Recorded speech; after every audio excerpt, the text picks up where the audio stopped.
জানলে কি আর করতাম গুনাহ বাবা মৌলানা, না জানিয়া ভুল করেছি ক্ষমা করো না। একটু জোরে নাউজুবিল্লাহ কইতেন না? এগুলো বলো মুর্শিদি গান। বলেন এগুলো কি গান? মুর্শিদি গান। এগুলো কোনো মুর্শিদি গান না, এগুলা হচ্ছে বাউল গান। খবরদার এইসব গান শুনে কখনো মাথা ঝুলাইবেন না, এইসব গান খেয়ে কখনো মুর্শিদি গান বলবেন না, এইসব গান কখনো গাইবেন না। এগুলো যারা গাইবে, এগুলো যারা বিশ্বাস করবে, এগুলিতে যারা ঈমান রাখবে, তারা সরাসরি কাফির হয়ে যাবে, মুরতাদ হয়ে যাবে। একটু জোরে বলুন নাউজুবিল্লাহ। এই যে কয়দিন আগে দেখছেন মুর্শিদ বিনা কেউ দিবে না জান্নাতের তরে নিয়ে কি অবস্থা শুরু করছে। আমার আফসোস লাগতেছে, ওনাকে যদি এখানে এসে একটু বসাইতে পারতাম তাহলে দেখতেন মানে উনি ফতোয়া বাদ দিয়ে আপনাদের সাথে গিয়ে নাচানাচি করতেন।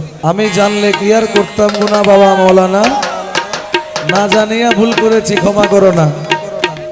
এই গান যে গাইছে, যারা যারা শুনছে সবাই কাফের হয়ে গেছে। উনি ফতোয়া দিয়ে দিছে। তার মানে আমি হিসাব করে দেখলাম বাংলাদেশের প্রায় 5-7 কোটি মানুষ কাফের হয়ে গেছে ওনার কথা অনুযায়ী। মানে আমি গাইছি আমিও কাফের, যে শুনছে তারাও কাফের বলে দিছে। আমি ওনাকে বলবো সূরা নিসা 64 নম্বর আয়াতটা খুলে উনি দেখবে। যখন আল্লাহর রাসূলের কাছে বিচার চাওয়ার জন্য আসলো, তখন কোরআন আয়াত নাজিল হলো যে তোমরা যখন নিজেদের প্রতি জুলুম করতেছিলে, তখন যদি তোমরা আমার কাছে ক্ষমা চাইতা এবং তোমাদের রাসূলও যদি তোমাদের পক্ষে আমার কাছে ক্ষমা চাইতো, তাহলে আমি আল্লাহ মাফ করে দিতাম। তার মানে বোঝা যায় রাসূলের কাছে যতক্ষণ মাফ পাবে না ততক্ষণ আল্লাহও মাফ। এখন আমরা কি রাসূলকে পাইছি? বাংলাদেশে কোনো নবী রাসূল আসছে? আমরা পাইছি আমাদের যার যার পীর মুর্শিদকে। পীর মুর্শিদ হচ্ছে পথ প্রদর্শক। পেতন শাহ আউলিয়া যদি এখানে না আসতো, এখানে এতগুলো ইসলামের মানুষ মুসলমান হইতে পারতো না। পেতন শাহ এই এলাকার জন্য পথ প্রদর্শক। এখন আমি যদি বলি আমি জানলে কি আর করতাম গুনাহ পেতন মৌলানা, না বুঝিয়া ভুল করেছি ক্ষমা করো না, আমার অপরাধ হবে? আমার পথ প্রদর্শক যদি আমাকে মাফ না করে, আমাকে আল্লাহ তো মাফ করতে, কারণ আমি আল্লাহর রাস্তা দেখছি, আমার পথ প্রদর্শক আমাকে দেখাইছে, আমার মুর্শিদ আমাকে দেখাইছে। আর মুর্শিদ হচ্ছে একটা লাইভ গাইডলাইন। আপনাকে সরাসরি প্রত্যক্ষভাবে যিনি গাইডলাইন করবে উনি হচ্ছে মুর্শিদ। আপনি যদি কুপথে যান, আপনাকে ঘাট ধরে টেনে সুপথে আনবে, এটা হচ্ছে মুর্শিদ। এখন আমি যদি একটা ভুল করি, আমার মুর্শিদের কাছে আমি মাফ চাইতে পারবো। এটা সূরা নিসার 64 নম্বর আয়াতের মধ্যে বলা আছে, আপনারাও খুলে দেখবেন।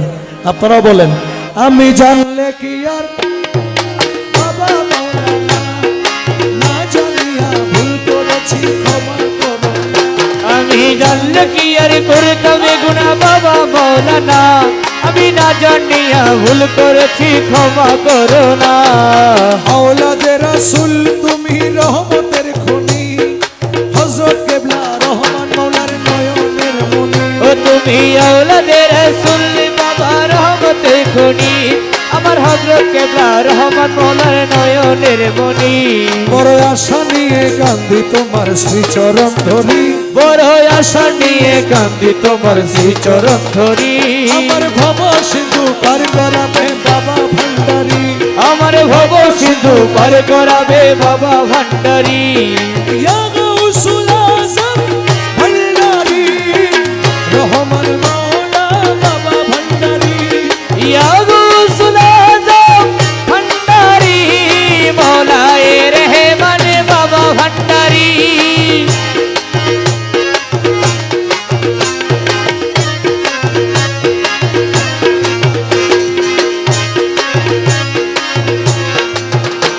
বলি লা ইলাহা ইল্লাল্লাহ মুহাম্মদ রাসূল, সেই নামেতে শামিল হলো নূরের পুতুল। বলি লা ইলাহা ইল্লাল্লাহ মুহাম্মদ রাসূল, এই নামেতে শামিল হলো নূরের পুতুল। আমার মন প্রাণ সঁপে দিলাম মওলার চরণে, গোলাম হয়ে থাকবো বাবার নূরি কদমে। আমার মন প্রাণ সইকা দিলাম মওলার চরণে, আমি গোলাম হয়ে থাকবো বাবার নূরি চরণে। আমি ভবসাগরে ভাসাই দিলাম এ ভাঙ্গা তরি, আমি ভবসাগরে ভাসাই দিলাম এই ভাঙা তরি। আমার ভব সিন্ধু পার করাবে বাবা ভান্ডারি। আমার ভব সিন্ধু পার করাবে বাবা ভান্ডারি রহমান রহমান রহমান ও রহমান রহমান রহমান রহমান আমি জানলে কি আর করতাম গুনা বাবা মৌলানা না জানিয়া ভুল করেছি ক্ষমা করো না আমি জানলে কি আর করতাম গুনা বাবা মৌলানা আমি না জানিয়া ভুল করেছি ক্ষমা করো না আওলাদের রাসূল তুমি রহমতের খনি হযরত কেবলা রহমান মৌলার নয়নের মনি তুমি আওলাদের রাসূল বাবা রহমতের খনি আমার হযরত কেবলা রহমান মৌলার নয়নের মনি বড় আশা নিয়ে কান্দি তোমার শ্রীচরণ ধরি বড় আশা নিয়ে কান্দি তোমার শ্রীচরণ ধরি আমার ভব সিন্ধু পার করাবে বাবা ভান্ডারি আমার ভব সিন্ধু পার করাবে বাবা ভান্ডারি আমার মুর্শিদ বিনে কেউ দিবে না জান্নাতের তরি আমার মুর্শিদ বিনে কেউ দিবে না জান্নাতের তরি